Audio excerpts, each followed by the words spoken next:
Hi friends, Seenu மாயா சீரியலில் ஒரு அட்டகாசமான எபிசோட் வந்திருக்கு. அதை பற்றி தான் வீடியோவில் பார்க்க போகிறோம். அதுக்கு முன்னாடி நம்ம சேனலை சப்ஸ்கிரைப் பண்ணாதவங்க கீழே இருக்கிற சப்ஸ்கிரைப் பண்ணி கிளிக் பண்ணிவிட்டு பக்கத்தில் இருக்கிற பெல் பட்டனையும் கிளிக் பண்ணிடுங்க. சரி, வாங்க வீடியோக்குள்ளே போகலாம். இந்த ஒரு எபிசோட் எப்படி ஸ்டார்ட் ஆகுதுன்னா, தானா கார்த்திக் ரொம்ப நேரமாக ஃபோன் போட்டுட்ருக்காங்க. ஆனால் கார்த்திக் என்ன பண்ணுறாங்கன்னா, நான் ஃபோன் எடுத்தால் கண்டிப்பாக நீ வரமாட்டேன், அதுவே நான் ஃபோன் எடுக்கலைன்னா எனக்கு என்னாச்சும் ஏதாச்சும் துடிச்சு போய் வரவடி அப்படின்னுட்டு ஃபோனை எடுக்காமலே விட்டுடுறாங்க. இதனால தானா அந்த இடத்துல மாறி புரிஞ்சுக்கிறாங்க. ஒரு வேலை ஏதாச்சும் தப்பான முடிவு எடுத்துட்டாரோ, அவர் மட்டும் அப்படி எது தப்பான முடிவெடுத்தா இந்த ஊரே என் அம்மா அப்பாவை தான் தப்பா பேசும். அதனால நாம இங்க இருந்து பயப்படுறதை விட நேர்ல போய் பார்த்துட்டு வர்றதே நல்லது அப்படின்னுட்டு காட்டுக்கு பார்க்க போகலான்னு கிளம்புறாங்க. அப்படின்னு பார்த்து சரியா ரூமுக்கு நம்ம கதிர் வந்துடுறாங்க. கதிர் வந்த உடனேயே தானா தூங்குற மாதிரி நடிக்கிறாங்க.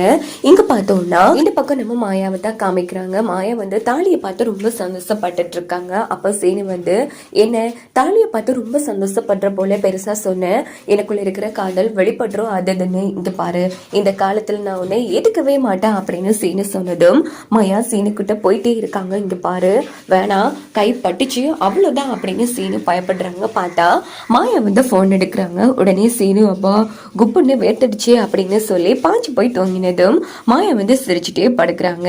இந்த பக்கம் பார்த்தோம்னா தனா என்ன பண்றாங்கன்னா, வீட்டுல இருக்கிற யாருக்கும் தெரியாம பாருங்க வீட்டை விட்டு வெளியில வந்துடுறாங்க. இன்னொரு பக்கம் தனா போனதுக்கு அப்புறமா தான் கதிர் இருமல் வர உடனே தண்ணி குடிச்சிட்டு பாக்குறாங்க. பார்த்தா தனாவை காணும். இதை பார்த்த கதிர் ரொம்ப பதட்டப்பட்டு வீடு முழுக்க தேடுறாங்க. எங்க தேடியுமே தனாவை காணும்.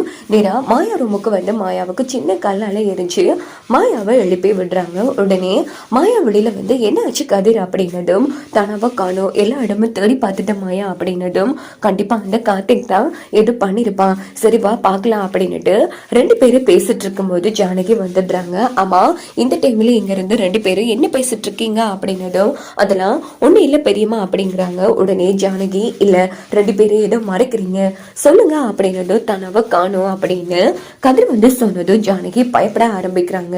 பயப்படாதீங்க பெரியம்மா, சும்மா வெளியில போயிருப்பா அப்படின்னதும் இல்ல மாயா, எனக்கு ஏதோ பயமா இருக்கு, ஏற்கனவே குடும்பமானத்தை வாங்குற மாதிரி பல விஷயங்கள் பண்ணிட்டா, இப்போவும் அதே மாதிரி பண்ணுவாள்னு பயமா இருக்கு அப்படின்னதோ ஐயோ அதான் நாங்க இருக்கோம்ல பெரியம்மா, ஒன்றும் ஆகாது, நீங்க பயப்படாதீங்க, எப்படியாச்சும் தனாவை கூட்டிட்டு வர வேண்டியது எங்களோட பொறுப்பு, நீங்க பயப்பட வேணாம் பெரியம்மா அப்படின்னுட்டு கதிரும் நம்ம மாயாவை கிளம்புறாங்க.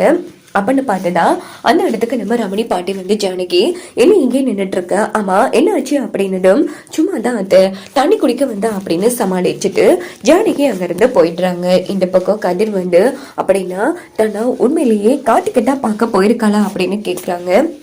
இங்க பாரு, அப்படி போனா மட்டும் எல்லாம் சரியா நடந்துருமா, இங்க பாரு அவன் தான் ஃபோர்ஸ் பண்ணி தான் அவன் வர வச்சிருப்பான், அதுக்குள்ள நாம போய் காப்பாத்தலாம், கண்டிப்பா அவன் வீட்டுக்கு போனா தான் அவன் தேட விட மாட்டான், நான் சொல்ற மாதிரி பண்ணலாம் அப்படின்னு ரகசியமா ஒரு திட்டம் போட்டு கொடுக்குறாங்க. கதிரும் சரின்னு சொல்லிட்டு கிளம்புறாங்க.